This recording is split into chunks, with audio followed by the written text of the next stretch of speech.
Assalamualaikum warahmatullahi wabarakatuh. Perkenalkan, saya Andini Nur Rahma dari Program Studi Pendidikan Bahasa dan Sastra Indonesia Universitas Kuningan. Kali ini saya akan membahas materi mengenai teks laporan hasil observasi. Yuk kita simak. Nah, observasi itu apa sih?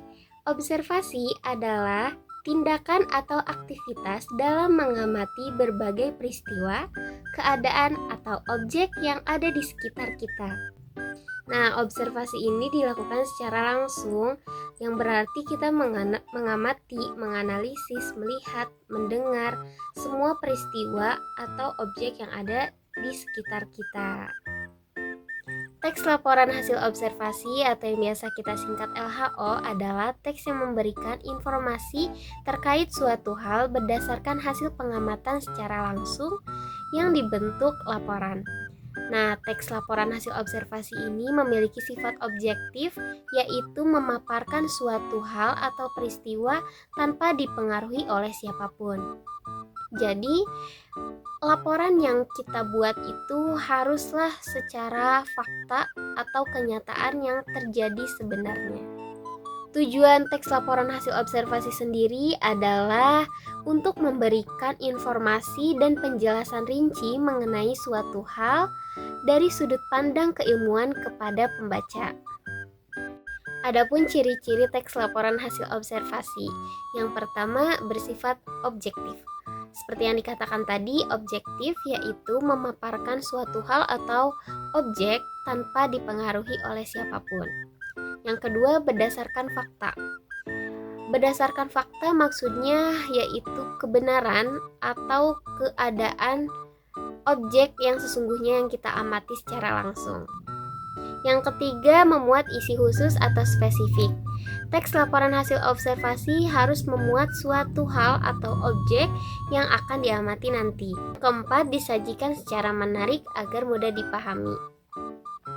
Selanjutnya ada struktur teks laporan hasil observasi. Yang pertama ada definisi umum, ada deskripsi bagian, dan simpulan.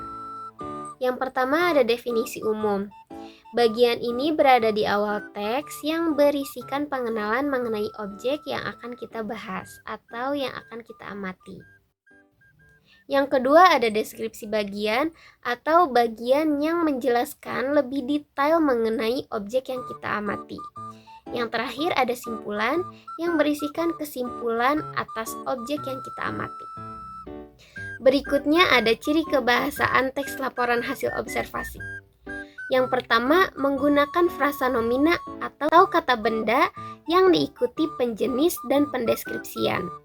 Yang kedua, menggunakan verba atau kata kerja relasional seperti ialah, merupakan, adalah, yaitu, digolongkan, termasuk, meliputi, terdiri atas, disebut, dan lain-lain.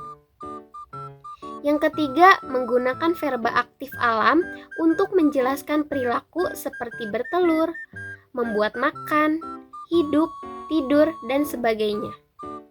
Yang keempat, menggunakan paragraf dengan kalimat utama untuk menyusun informasi utama, diikuti rincian aspek yang hendak dilaporkan dalam berbagai paragraf. Yang kelima, menggunakan kata keilmuan atau teknis seperti degeneratif, osteoporosis, mutualisme, parasitisme, pembuluh vena, leukemia, dan lain-lain. Yang terakhir, menggunakan kata penghubung seperti dan, atau, tetapi, yang, dan lain-lain. Selanjutnya ada contoh teks laporan hasil observasi. Teks ini berisikan tentang kelinci. Sekian penjelasan dari saya mengenai teks laporan hasil observasi. Semoga dapat bermanfaat bagi kita semua. Terima kasih. Wassalamualaikum warahmatullahi wabarakatuh.